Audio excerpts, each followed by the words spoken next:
they try to compare our statements with what he was saying when we appreciate women like the Rutgers girls that make it to college, that do something with themselves. We commend those women. We appreciate them, and we tell them that they're doing a great job. When we do speak on situations where we call women B's and H's, it's not those who are doing something with themselves. It's those that have been trapped and are brainwashed to try to take what's ours, and we just reflecting an expression that we expressing when we in the studio. That's not personally, that's musically, and that's a freedom of speech that we have to create that over our music. So having heard that statement, give me some of your thoughts. Well, the sad thing is that the media, especially CNN, had to go and interview something called a Snoop Dogg. That's embarrassing. It's embarrassing that a Snoop Doggy Dogg, who has countless run-ins with the law, countless criminal acts and behavior, who is a known gang member, who is a known weed smoker, throwing up gang signs, always at the wrong place at the right time. I mean, this is somebody that is going to represent and speak for black people. I mean, I shouldn't have to say anything after that. That's a shame and an embarrassment that this is our credible source of information on what happened to Imus, somebody who actually is educated. So that's sad within itself. The other sad part is that instead of discussing this with adults, you go to 106 in Park and indoctrinate children to get them on your side. You're using the fact that they like your beats. You're using the fact that your music moves them. Most of them had sex for the first time to your music. Most of them, all they listen to is your kind of music. So you're going to use that opportunity to go and indoctrinate these kids with your street ghetto philosophy.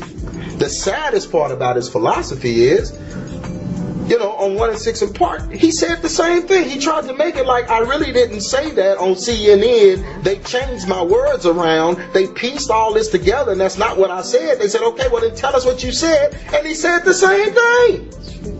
You said the same thing. You said that you're not talking about women that have bettered themselves and become something. You're talking about the around the way B's and H's that are in your neighborhood and all of this. But here's my thing. Those are the women that you're sleeping with, brother. Those are the women you're having babies by and getting pregnant. Those are the women you're giving HIV and the clap to. Those are the HPV victims. Those are the women that are victimized by your type of music and exploitation. Those are the women. So if those are the women, then how dare you discredit them again? If I was a woman, I'd be upset because not only do you do it in your music, but you stood up to what you say and made the women that have raised your kind, the women that are struggling to work for your kind, the women that are braiding your hair, you just made them look ignorant. And they're only ignorant because of the lack of black male leadership. What you said is why we have what we have. Because there's no black leadership, fatherlessness. You consider yourself a father and a rapper, whatever, but a father doesn't disrespect his children, and he has enough respect for his own to value those females that are not his children. And I think that's what he said in the following clip, was that that's not him. That's not him. You feel like there needs to be a toning down of the lyrics and everything? No. I don't feel like it should be toned down. I feel like you should express what you feel. That's why they call it the freedom of speech, which is one of the first amendments in the law. So we have that right and we use it to our fullest. And the thing is, when you talk to these rappers, when the music stops playing, that's when you get a chance to see what type of person that this rapper is. When my music is off, you get a chance to really see who Snoop Dogg is. When I'm making my music, I'm a different character. I'm a different beast when I'm in the studio. But when the music stops playing, I'm a father, I'm a coach, I'm a person, I'm a man, I'm just somebody who you can approach, and it's real. Okay, and this is just a cop-out. For somebody to say, while my music is playing, I'm a beast in the studio. We know that. But when your music is not playing, you saying, that's when you can get to know me. When? If we come to jail, if we come to your court case, if we come to sit in the audience while the judge is gaveling you to probation or the community service? Or while you out there picking up trash for community service, is that when we can come and get to know you? Sure. Because that's the you I see outside of the music. I see the same you in the studio rapping about being a thug. I see the same you out there picking up trash because that's what thugs do when they get in trouble. So here's what I'm saying. You can't ask hip-hop about hip-hop because hip-hop is ignorant. If hip-hop had any understanding, then it wouldn't be hip-hop. That's why I don't even understand how people can say holy hip-hop. If it's holy, it's not hip-hop anymore.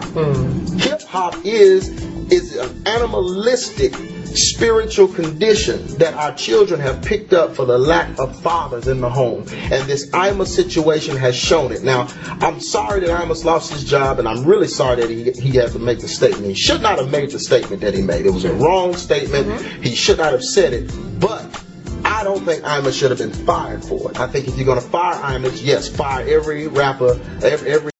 That's why I was just about to open a can of worms, because would Imus not have been fired had sponsors not started pulling away from the program, had it not affected the money? And that's the thing, Carmina, it's always about the money. When is it not? It's about the money now. These rappers don't have an excuse. They don't have a reason. They don't have anything. They can't say anything because they know at the end of the day, if there was no check for it, they wouldn't be doing it. They are exploiting children, exploiting a condition. The condition should be drawing attention to itself because it's killing us. You shouldn't be drawing attention for it for money, because if the condition changed, if the ghettos were cleaned up, there'd be no hip-hop. They wouldn't have nothing to rap about. They wouldn't have nothing to talk about. There'd be no street language, and they'd all have enough sense to go and study a book and learn how to read for real. They all have enough sense to go to school and get an education. Now, Snoop Dogg gonna lift up the women in college? Then why are 70% of the black men at home without a job? Dropouts and no education. I mean, why aren't you rapping about that? Why aren't you rapping that these brothers need to get jobs? Because you don't have one.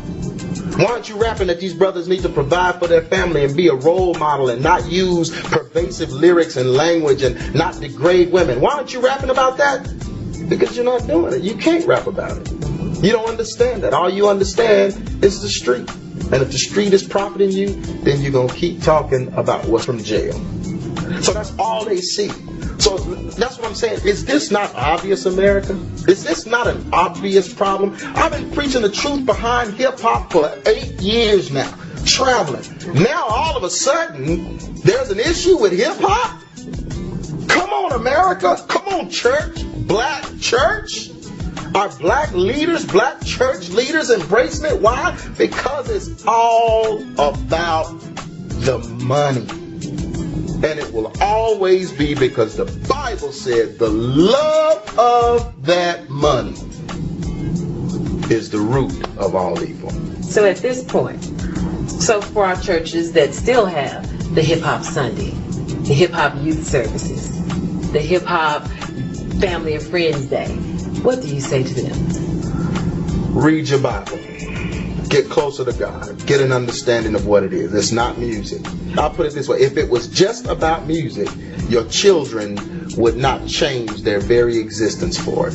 There has to be some kind of spiritual ramification. Your son that you had, and I'll look in the camera and say that your son that you had hopes and dreams for to be something in this life, walking around looking like he just left jail. Your daughter who you had dreams and really wanted to be somebody, now she's walking around pregnant or trying to get pregnant or had 5 abortions or had children out of wedlock.